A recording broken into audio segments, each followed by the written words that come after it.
ఇప్పుడు అక్కడ ఆ జెండా మీద రాసింది సార్, రాజకీయ ఆర్థిక సామాజిక హక్కులను సాధించడమే మాదిగ మహాశక్తి లక్ష్యం అన్నారు.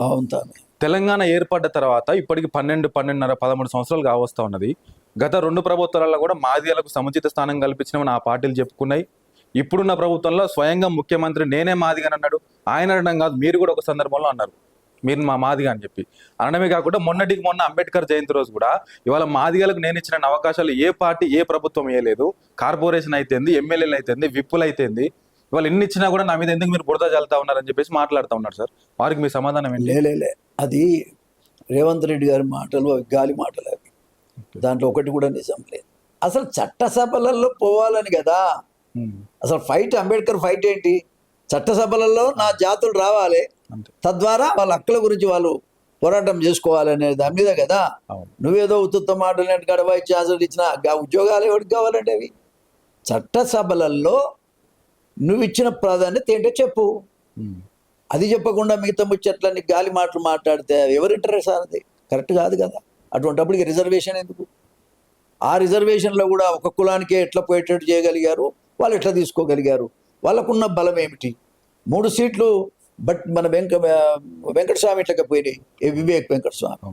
2 సీట్లు బట్టి విక్రమార్క పోయినాయి. అంటే రిజర్వేషన్లు అన్నీ వీళ్ళ కుటుంబాలకే ఉంటాయా? ఇప్పుడు మాల దాంట్లో కూడా పేద మాలన్నారు, ఒక్క పేద మాలోడికి కూడా ఇవ్వనీయలేదు. మాదిగోళ్ళు అనేది పూర్తిగా తొక్కేసిండ్రు. ఎట్లా సార్ ఇది? అంటే దీంట్లో భూస్వాములు, పెట్టుబడిదారులు, దళితుల్లో ఉన్నోళ్లకు రాజ్యమా?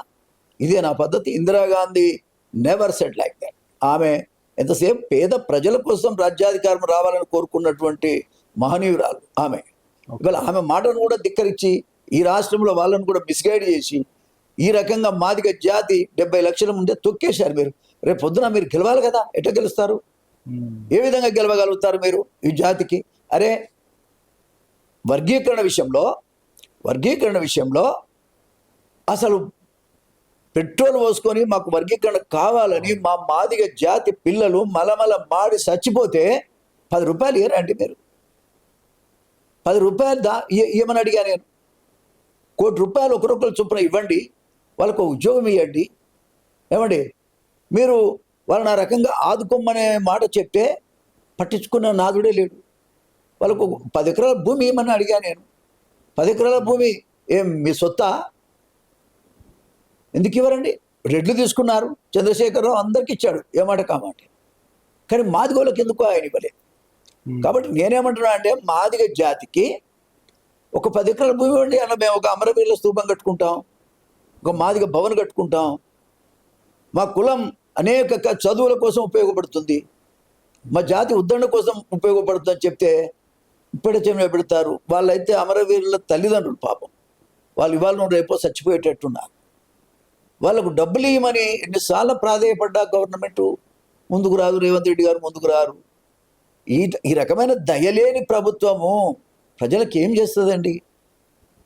ఎంతకాలం మేము ఈ యొక్క అరణ్య రోదన మాది ఎంతవరకు న్యాయం ఇది చెప్పండి? మీరు చేసినాం ఏం చేస్తారు మీరు? ఏమి చెప్తున్నా మీకు. అదేంటది, మిమ్మల్ని మేము మనసులో మీకోసం ఎంతో ఆలోచన చేశాను. అరే ఇప్పటి నుంచి మనం ఒక వర్గీకరణ జరిగిన తర్వాత మిమ్మల్నే మార్చి మీ మనసు మారిందేమనుకో, మారలేదు ఆయన, మారలేదు. నిజమే, నీకు ఎంత నీకు నిన్ను నీ ఊహలకు మించి కూడా నేను పొగిడాను.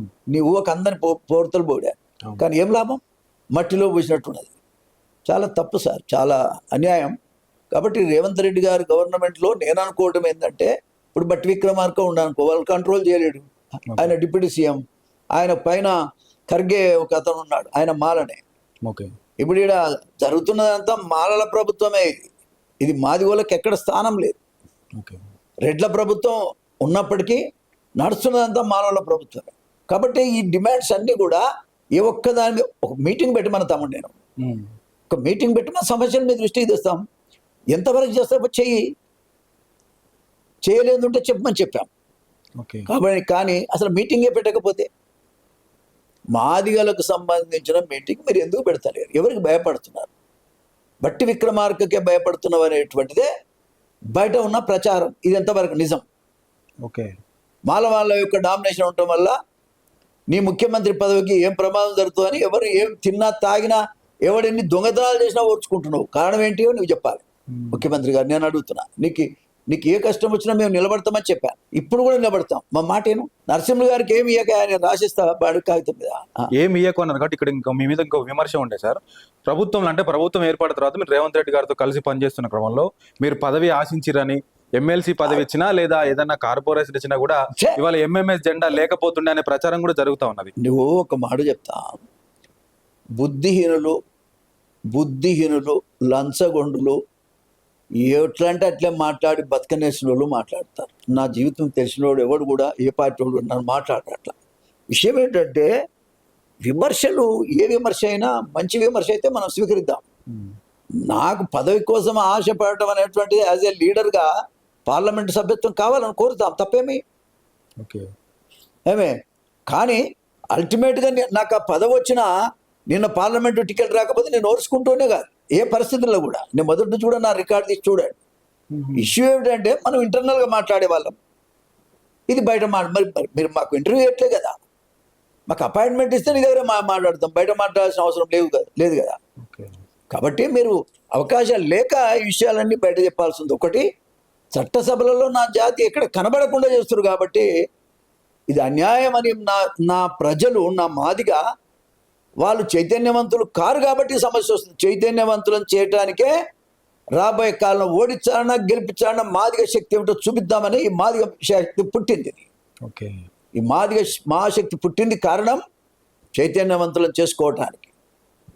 పవర్ ఉంటేనే పనులైతాయి, పవర్ లేకపోతే కాదు. కాబట్టి అధికారం అనేది ముఖ్యం.